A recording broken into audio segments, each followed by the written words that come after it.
Quase 1h40. Como vocês assistiram antes do intervalo, o ministro Fernando Haddad se dispôs a conversar ali com alguns jornalistas na saída da comissão. Ele disse que ficou inviável permanecer junto aos deputados depois de um bate-boca com parlamentares da oposição, entre eles Nicolas Ferreira, deputado do PL. Está com a gente agora ao vivo?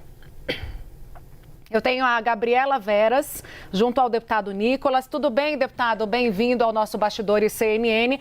Vamos dar espaço também para que o senhor explique o que aconteceu. O ministro Fernando Haddad, agora há pouco, disse que o senhor fez uma pergunta e sumiu da comissão que ele considerou desrespeitoso. Esse foi o start desse bate-boca, que depois envolveu também o deputado do PL, Carlos Jordi. Queria saber se, de fato, o senhor abandonou a comissão. O que foi que aconteceu na sua versão? Boa tarde, Tainá. Boa tarde a todos. Basicamente, a gente utiliza o tempo para poder fazer as perguntas e demora até o Haddad responder, porque tem outras pessoas na frente. E aqui na Câmara é um trabalho muito flexível e aqui acontece várias comissões ao mesmo tempo. Então, naturalmente, a gente sai, a gente volta e nessa minha saída, ele, enfim, disse que eu era uma pessoa com atitudes de molecagem e que, na verdade, eu estava fugindo do debate e falou que eu, inclusive, não poderia ter um vídeo de 300 milhões de visualizações porque não tem 300 milhões de pessoas no mundo que fala português. Esse é o nível da galera que quer regular, inclusive, as mídias sociais. E, portanto, eu voltei, elaborei uma questão de ordem e, enquanto eu estava falando a minha questão de ordem, o presidente da comissão, que é do PT, impediu a minha questão de ordem, ou seja, ela já estava lida, elaborada e ele fere completamente o regimento com isso. Ou seja, me chamou para o embate e fugiu do embate. Afinal de contas, eram 3 minutos só que eu teria para poder respondê-lo. E ele fez sérias acusações a respeito do Bolsonaro ter dado calote em governadores, com relação à Eletrobras, né? Falou a respeito de diversos temas que eu iria rebater.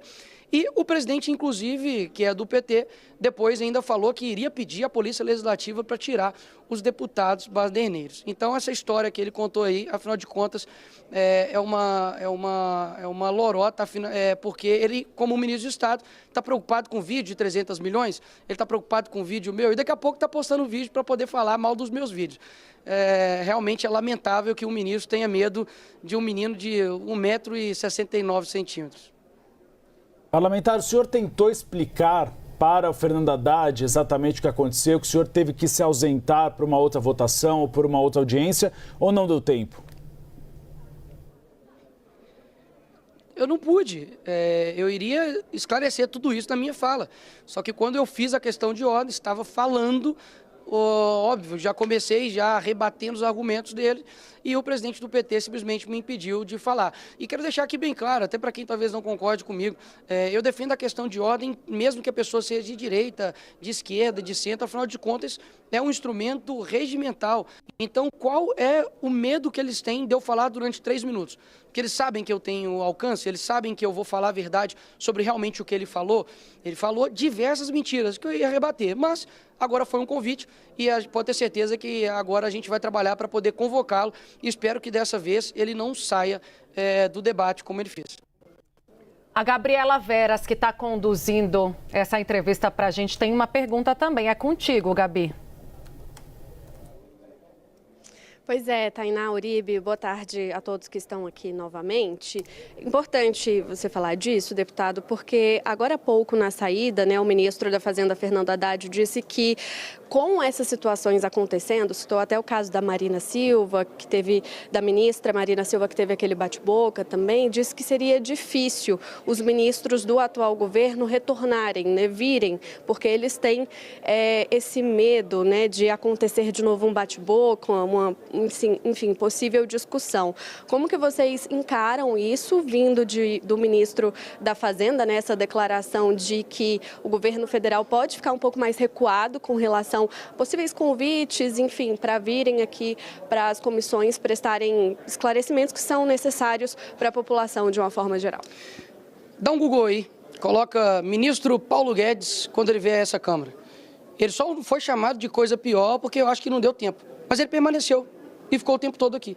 Ou seja, um ministro de Estado que não aguenta suportar a Câmara, as suas pressões, e vai embora, e agora quer dizer que fica insustentável aqui o clima? Peraí.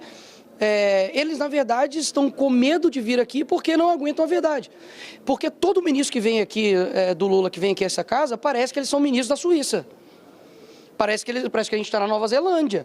Hoje o ministro Haddad falou assim, não, tá tudo bem, o Brasil tá tudo bem. Aí eu falei com ele, poxa, dá uma passeada no supermercado, vai aí ver o preço do café, o preço da picanha, né, o preço dos ovos, vê como está a situação econômica do nosso país, só tem aumento de impostos, a cada 37 dias um aumento de impostos, sabe? Então, pior do que essas medidas, eles não reconhecerem e serem desonestos de como eles estão levando o caminho à destruição. Não fui eu que falei, foi a ministra do próprio governo Lula, que falou que praticamente, nessas palavras assim, que 2027 não tem mais como pagar as contas públicas. Agora, de 26 anos de governo, de 24 anos do governo, desde 2022, 18 são do PT, a culpa é só do Bolsonaro?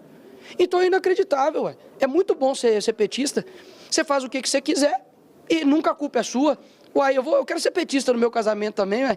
A culpa nunca vai ser minha, a culpa sempre vai ser da minha esposa, e qualquer coisa que aconteça, eu boto a culpa no outro, já que a culpa é minha, né, eu boto quem quiser.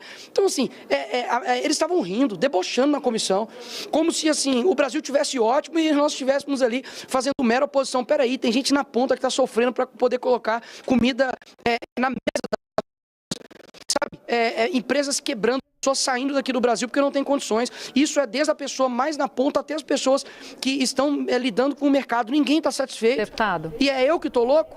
É eu que estou falando loucura aqui? Diga, Tainá. Para a gente não perder o fio da meada, vamos lá, vamos para as questões práticas, porque parece que tem uma coletiva de imprensa ainda hoje, o líder Sóstenes Cavalcante se propôs a falar também sobre essa questão do IOF. A oposição, ela, claro, é contrária à medida do decreto do governo, mas vai apresentar alternativas, a ideia é essa, deputado. E mais, aproveitando esse gancho, tem gente no seu partido falando em obstrução. É um caminho na sua avaliação? Olha, querer apresentar a solução para esse governo que não tem responsabilidade fiscal nenhuma é eu querer mostrar o ECA para o Nardoni. Não faz sentido, ele não vai seguir. Então, assim, o que deve ser feito com o IOF? Não deve ser feito, tem que ser colocado um PDL, que inclusive eu estou pedindo à relatoria para que seja derrubado todas as medidas a respeito do IOF. A gente chegou num ponto de ter imposto sobre investimento e ainda o ministro Haddad, em toda a sua incompetência, falar que isso só afeta pessoas que têm cobertura no apartamento. Peraí. Então quer dizer que empresas, pessoas que investem no Tesouro Direto, todas essas pessoas, elas são milionárias, elas são ricas e isso não afeta o público em geral, com aumento, obviamente, também de inflação e de impostos. É uma responsabilidade gigantesca da parte dele fazer isso. Só que a crise econômica que nós estamos vivendo hoje não é uma crise, é um plano. Eles querem, de fato, destruir o nosso país. Basta ver que o governo anterior deixou 54 bilhões de superávit. No outro ano, em apenas um ano, o Lula deixou 230 bilhões de rombo. Todas as estatais estão dando prejuízo. Então, a minha resposta para essa primeira pergunta sua, Tainá, é que não adianta, não é um problema de forma, é um problema de conteúdo. O problema é o PT, o problema é a esquerda.